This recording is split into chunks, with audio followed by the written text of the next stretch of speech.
चार बातें ध्यान रखिएगा। मैंने किसी YouTube वीडियो में बताया नहीं है, आज आपको बताना चाहता हूं चार बातें, छोटी सी चार बातें क्विकली। पहली चीज, जो भी आप काम करना चाहते हैं, क्या उस काम को करने के लिए अगर आपको पैसा नहीं मिले तो भी आप वो काम करने को तैयार हैं? क्या कोई ऐसा काम है जिसके लिए अगर आपको पैसा नहीं भी दिया जाए आप तो भी वो करेंगे? तो करियर को चूज करने के लिए पहली चीज जरूरी है कि कोई ऐसा काम ढूंढिए जिसके लिए अगर आपको पैसा नहीं भी दिया जाए तो भी आप तैयार हैं करने को। कोई ऐसा काम ढूंढिए जो पैसा मिले अच्छी बात है, नहीं मिले तो भी आप करेंगे। यह करियर के लिए बड़ा जरूरी है, क्योंकि कई बार व्यक्ति पे दबाव पड़ता है, वो काम करता है जिससे उसका प्रभाव नहीं पड़ता।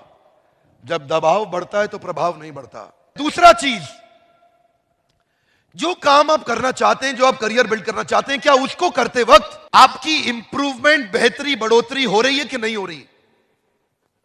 जो भी करियर चूज करेंगे, जो भी काम चूज करेंगे, क्या उसको करने से आपकी बेहतरी, बढ़ोतरी हो रही है कि नहीं हो रही है? स्टेप 2, क्या आपकी जिंदगी में इंप्रूवमेंट, लर्निंग हो रही है कि नहीं हो रही है? स्टेप 2।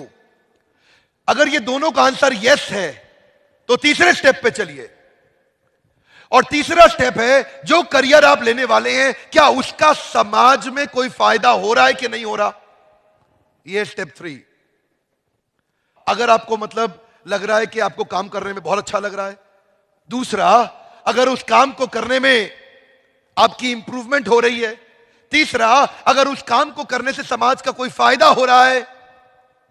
तो चौथा, क्या उस काम को करने के पैसे मिलेंगे कि नहीं मिलेंगे? ये पैसा आखिरी में है। अगर ये 3 स्टेप में हां है और चौथे में पैसा मिलना पॉसिबल है, तो इतना पैसा मिलेगा, इतना पैसा मिलेगा, जिंदगी में गिनने में थक जाओगे। इतना पैसा मिलेगा, गिन नहीं पाओगे। जिंदगी में इतना पैसा आएगा कि संभाल नहीं पाओगे, अगर पहले 3 यस है तो।